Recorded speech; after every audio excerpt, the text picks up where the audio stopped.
Good morning, प्यारे बच्चों. Today we are going on an adventurous trip. We will be going for mountaineering. हम लोग पहाड़ों की सैर करेंगे. हम लोग रिवर्स को रस्सियों की मदद से क्रॉस करेंगे. हम लोग रॉक क्लाइंबिंग करेंगे. हम लोग रैपलिंग करेंगे और ढेर सारा एडवेंचर और मस्ती करेंगे. तैयार हो? चलो फिर मेरे साथ. Let us start chapter number 9. Up you go. अरे नहीं नहीं, विदिशा मैडम ने आपके साथ कोई चीटिंग नहीं की है बेटा. अब लॉकडाउन में आप सच्ची का ये सारा काम करने तो जा नहीं सकते.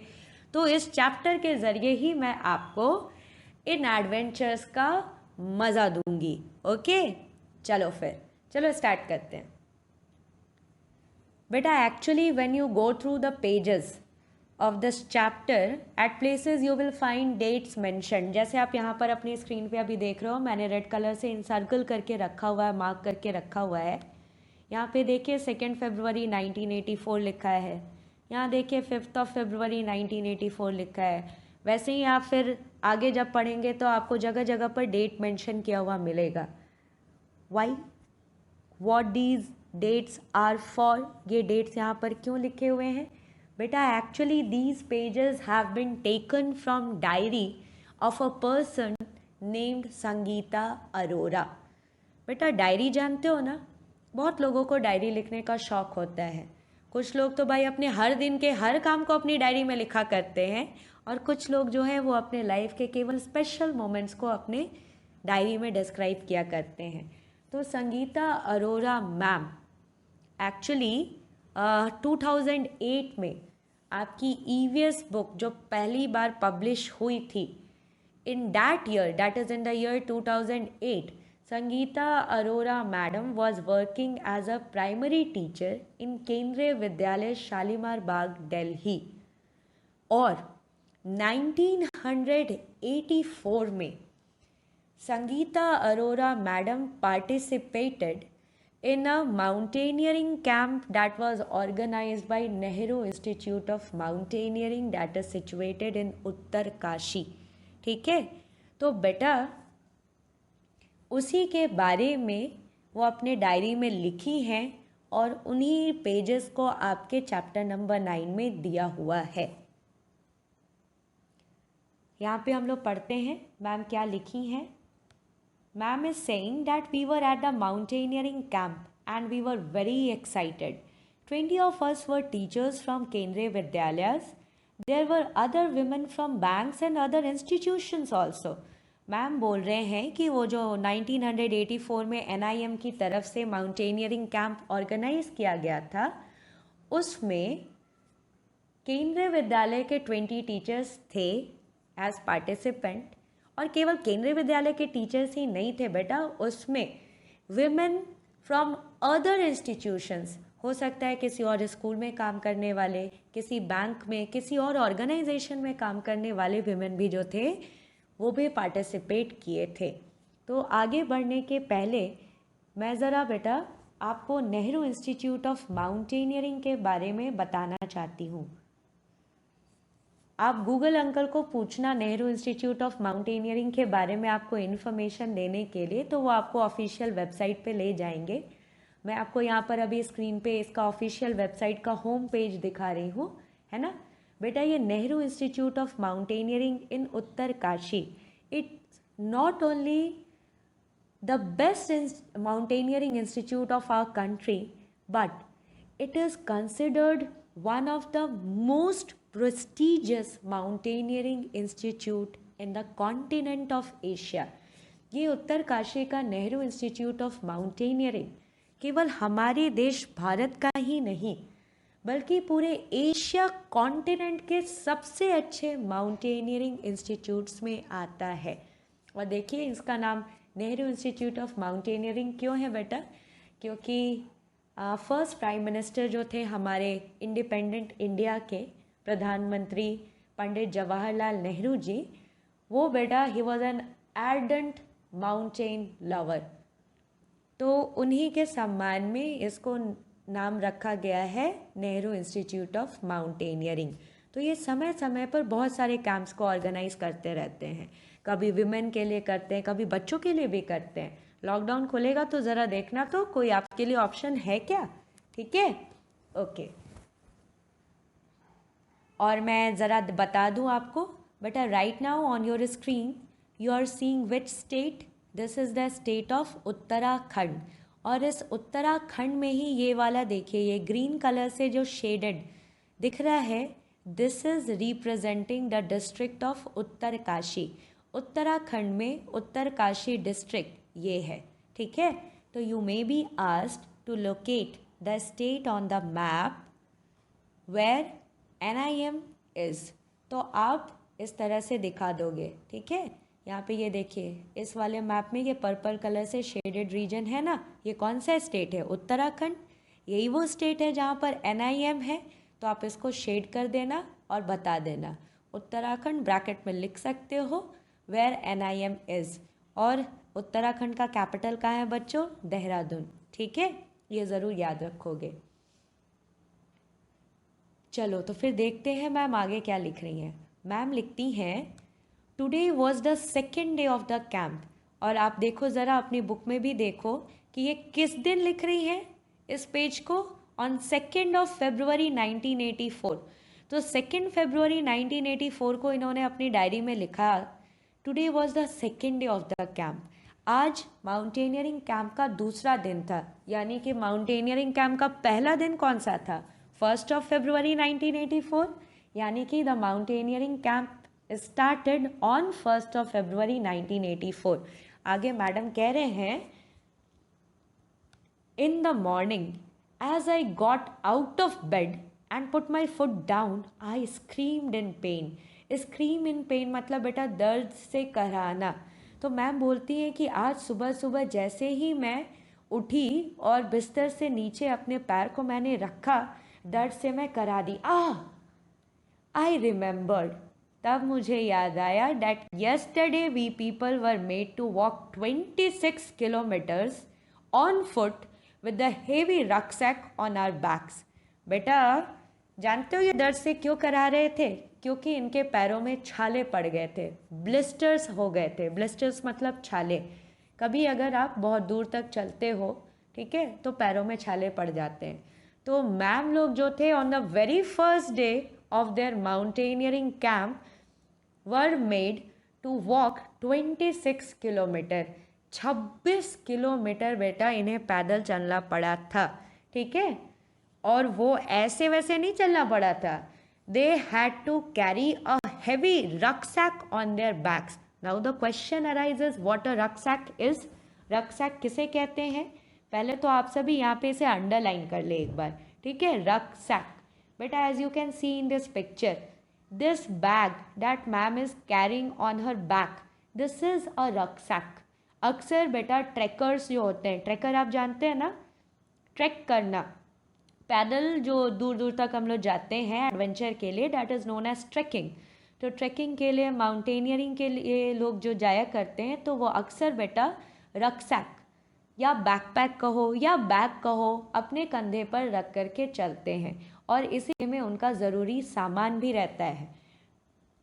यहाँ पर देखिए इस पिक्चर में, ये आपको दिख रहा है, देखिए तो कितना बड़ा सा भारी भरकम सा ये रक्सैक है। इसको अपनी पीठ पे लादे उन्हें 26 किलोमीटर्स चलना था। इसी रक्सैक में बेटा ज़रूरत की सारी चीज़ें, जैसे कि पीने के लिए पानी, दवाइयाँ, ठीक है, मैप हो गया, कंपस हो गया, टॉर्च हो गया, खाने के लिए खाना, टेंट, और भी ज़रूरी चीज़ें, सोने के लिए शायद स्लीपिंग बैग, ये सारी चीज़ें ये रक्सैक में रख करके भारी भरकम सा, ठीक है, और इसे कंधे पे लादे ये आगे बढ़ रहे थे 26 kilometres. So this is a rucksack. और देखिए बेटा उन्होंने ये भी लिखा है कि ठीक है चलो 26 किलोमीटर चले, भारी सा रक्सैक हमने उठाया हुआ था वो भी है, और रास्ता कोई बेटा नॉर्मल सा रास्ता नहीं था। They were walking on narrow rough paths on steep slope of mountains. बेटा स्टीप स्लोप मतलब बिल्कुल खड़ी ढलान। जैसे आप यहाँ पर पिक्चर में देख रहे हो, ये देखो तो कैसे बेटा माउंटेन का स्लोप है, बिल्कुल तिरछा सा, एकदम टेढ़ा सा। ये देखिए खड़ी ढलान आपको दिख रही है बेटा, ऐसे ही को हम लोग कहते हैं स्टीप, ठीक है। तो इस तरह से खड़ी ढलानों वाले माउंटेन्स पे इन्हें इतने भारी रक्सैक को ले करके रॉकी, रॉकी मतलब पथरीले, जहाँ पर पत्थर उत्थर हो, जैसे कि आप यहाँ पर देख रहे हो, नैरो, नैरो मतलब बिल्कुल पतला, जैसे आप यहाँ पे देख रहे हो कितना डेंजरस है ना। ऐसे पाथ पर इन्हें 26 किलोमीटर चलना पड़ा था, समझे, जिसकी वजह से इनके पैरों में छाले निकल आए थे, और जैसे ही इन्होंने ज़मीन पर अपने पैर रखे उन छालों की वजह से इन्हें दर्द हुआ। आगे देखिए, ये बोलती हैं, that with tears in my eyes I started walking slowly towards the room of Brigadier Gyan Singh, who was the director of our adventure course. इनका ये जो माउंटेनियरिंग कैंप ऑर्गेनाइज किया गया था फरवरी 1984 में, ठीक है, उस एडवेंचर कोर्स के डायरेक्टर कौन थे? ब्रिगेडियर ज्ञान सिंह। मैं आपको ज्ञान सिंह सर के बारे में थोड़ा सा बताना चाहूँगी। This is brigadier Gyan Singh, he is no more in this world, ठीक है, और he was a great mountaineer, बहुत ही अच्छे पर्वतारोही थे। अक्सर ये बेटा माउंटेनियरिंग करने के लिए जाया करते थे, और इन्हें बहुत सारे प्रेस्टिजियस अवार्ड्स भी मिले हैं। He was also awarded with Padma Shri, इन्हें पद्म श्री भी मिला था बेटा। And he is known as the man who led India's first climb expedition on Mount Everest. अब ये क्या कहा मैंने, नहीं समझ में आया? चलो मैं समझाती हूँ तुम्हें। सबसे पहले तो हम लोग जानते हैं माउंट एवरेस्ट के बारे में। बेटा ये जो खूबसूरत सा पहाड़ दिख रहा है ना, this is mount Everest. So what is so special about this mount Everest? पहला तो ये बहुत ही खूबसूरत है, देखिए ना कितना खूबसूरत दिख रहा है। दूसरा बेटा, एवरेस्ट का जो हाईएस्ट समिट है ना, समिट मतलब शिखर, चोटी मतलब सबसे ऊंचा पॉइंट, ये देखिए, ये सबसे ऊंचा पॉइंट जो है इसी को समिट कहते हैं, SUMMIT इंग्लिश में। हिंदी में हम लोग इसे चोटी या शिखर भी कहते हैं, सबसे ऊंचा पॉइंट। बेटा एवरेस्ट का सबसे ऊंचा जो शिखर है, that is the highest point on earth. Earth पर सबसे ऊंची जगह जो है वो एवरेस्ट की चोटी ही है, ठीक है। तो सबसे ऊंची जगह पर पहुंचना इज़ डेफिनेटली एन अचीवमेंट। और आप देख सकते हो इस पिक्चर में कि इस दुर्गम पर्वत पर जाना इतना आसान नहीं है, कोई रोड नहीं है, कोई रास्ता नहीं है, और ऐसे खड़ी चट्टानों पर जो कि इतने स्लिपरी हैं, स्नो है, पैर टिकाने की जगह नहीं है, ऐसे रास्तों से होते हुए बेटा यहाँ पर पहुँचना होता है, समझे। तो माउंट एवरेस्ट की ऊंचाई पहले मैं आपको बता दूं बेटा, इट इज़ 8,848 मीटर्स, 8,848 मीटर। हो सकता है आप कहीं कहीं पर सर्च करें तो आपको मिलेगा इससे थोड़ा कम या ज़्यादा, ठीक है, लेकिन मैं आपको बता दूं कि ज़्यादातर जिस फिगर को माना गया है डैट इज़ 8,848, है ना। किसी किसी लोग का कहना है कि माउंटेन पे तो इतना सारा स्नो होता है, कभी वो मेल्ट कर जाता है, तो उसकी वजह से कभी जो है उसका हाइट कम रहता है। बहुत बार इसको नापा गया है, अलग अलग तरीके से इसको नापा गया है, तो थोड़ा बहुत वेरिएशन ज़रूर है, थोड़ा बहुत आगे पीछे ज़रूर है, लेकिन ज़्यादातर लोगों ने 8,848 मीटर्स की ऊंचाई को ही माना है, ठीक है। एक आइडिया के लिए कि 1 मीटर कितना होता है, आप ज़रा अपना स्केल निकाल लो। छोटू स्केल अगर है तो उसमें देखिए तो कितने सेंटीमीटर है, 15 सेंटीमीटर है ना। And how many centimetres are there in 1 metre? 100 centimetres. तो ज़रा 100 सेंटीमीटर का एक लाइन खींचो तो आपको 1 मीटर का लाइन मिल जाएगा। 1 मीटर नहीं बेटा, 8,848 मीटर, सोचो तो कितना ज़्यादा होगा। 1 मीटर तो आप जब लाइन खींचोगे तो आपको पता चल जाएगा, आपके हाथ से थोड़ा सा ज़्यादा आएगा, आपके हाथ का जो लेंथ है उससे थोड़ा सा ज़्यादा आएगा 1 मीटर, है ना, वो तो 1 मीटर है। लेकिन एवरेस्ट की ऊंचाई कितनी है? 8,848 मीटर। सोचो भाई, वाकई काफ़ी ऊंची जगह है ये, ठीक है। तो एवरेस्ट पर सबसे ऊंचे पॉइंट पर चढ़ने के लिए कई एक्सपेडिशंस हुए, कई टीम्स गई, कई लोग गए, है ना। तो इंडिया के तरफ से सबसे पहली टीम जो एवरेस्ट की चोटी पर चढ़ाई करने के लिए गई थी 1960 में, उस टीम के लीडर थे ब्रिगेडियर ज्ञान सिंह। आपकी जानकारी के लिए बेटा मैं बता दूं कि इंडिया पहला कंट्री नहीं था जहां से लोग जो है एवरेस्ट पर चढ़ाई किए थे सबसे पहले, ठीक है। सबसे पहले बेटा एडमंड हिलरी और तेंजिंग नोर्गे नाम के व्यक्ति माउंट एवरेस्ट पे चढ़ाई किए थे, and this incident occurred on 29th of May in the year 1953। So May 29, 1953 में सबसे पहले कौन गया एवरेस्ट पर? एडमंड हिलेरी और तेंजिंग नोर्गे।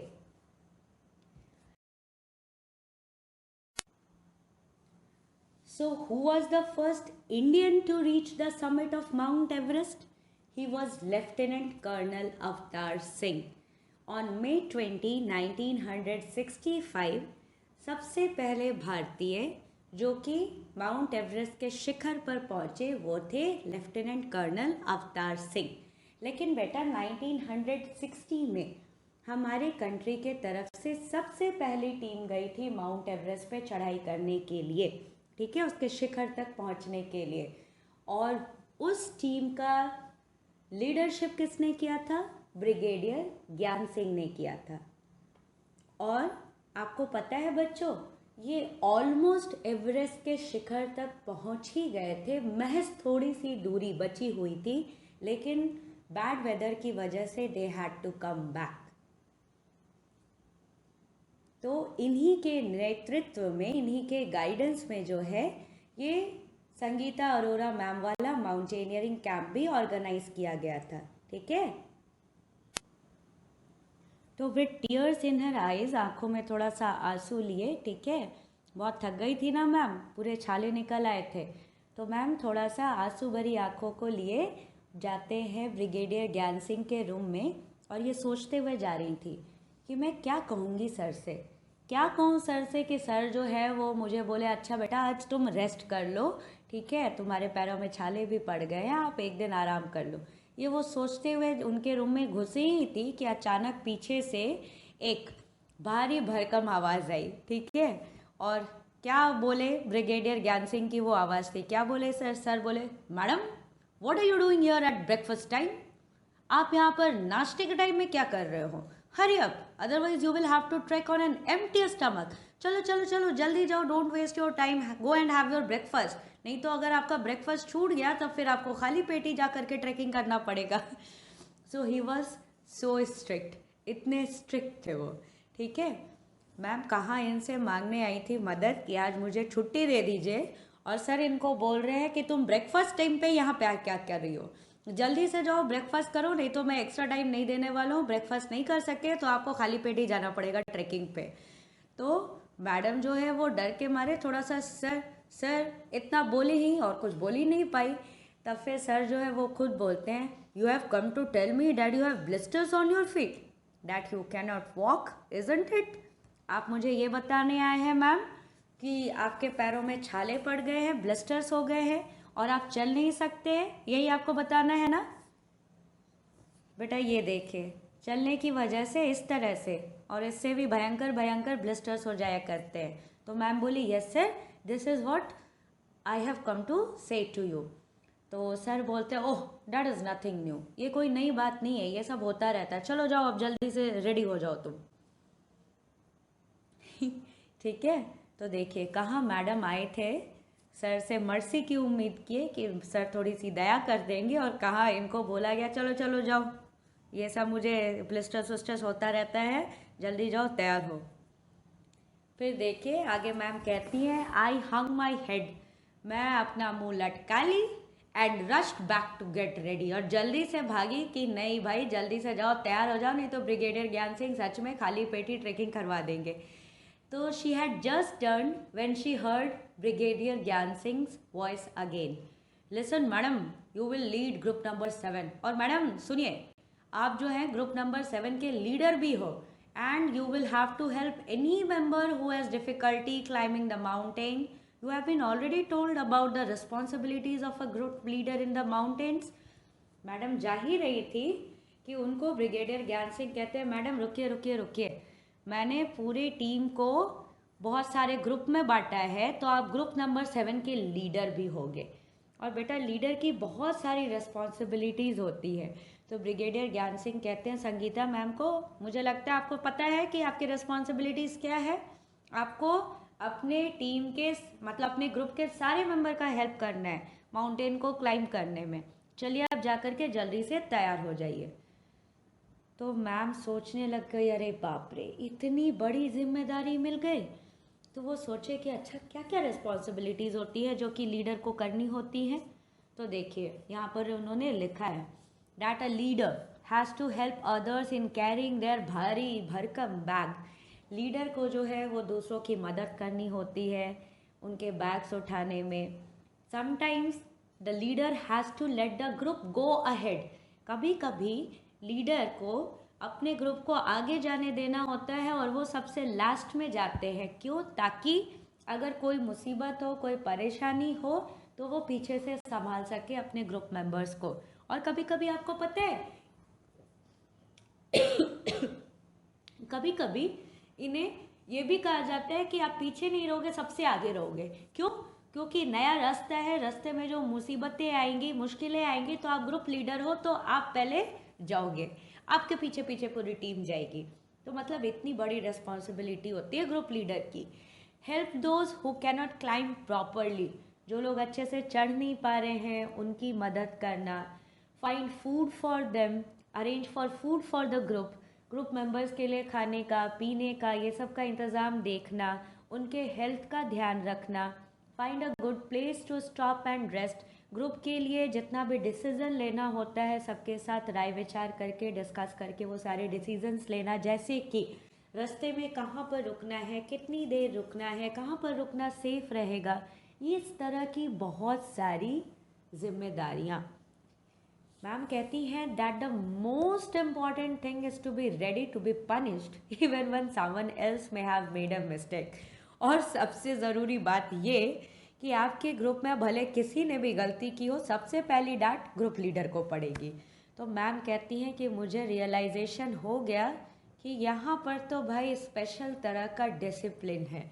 अब मैं ये सोच रही थी कि मैंने यहाँ आके ठीक किया कि नहीं किया. मैं तो बड़ा एक्साइटेड होकर के आई थी कि कैंप में मस्ती मज़ा सब करेंगे, है ना. और अब मुझे लग रहा है कि कैंप में मज़ा आएगा या फिर सज़ा मिलेगी खाली. ओके बेटा, यहाँ से आपसे पूछा गया है have you ever seen the mountains. क्या आपने सच्ची मुच्ची में माउंटेन्स को कभी देखा है. Have you also climb the mountain, when and where. क्या, अच्छा चलो देखा तो है, लेकिन क्या चढ़ाई भी की है, और चढ़ाई की है तो कहाँ कब. तो आप पूरा अपना एक्सपीरियंस जो है हमारे साथ शेयर करेंगे. ओके. सेकंड बेटा आपसे पूछा गया how far have you walked at one time. एक बार में आप मैक्सिमम कितनी दूरी तक चले हो.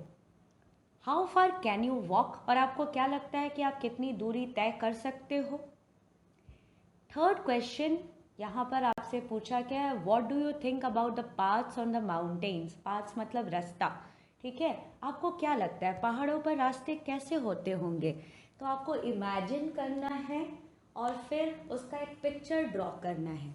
तो पहले अच्छे से सोचो, इमेजिन करो, और अपने इमेजिनेशन को ड्राइंग के रूप में प्रेजेंट करो.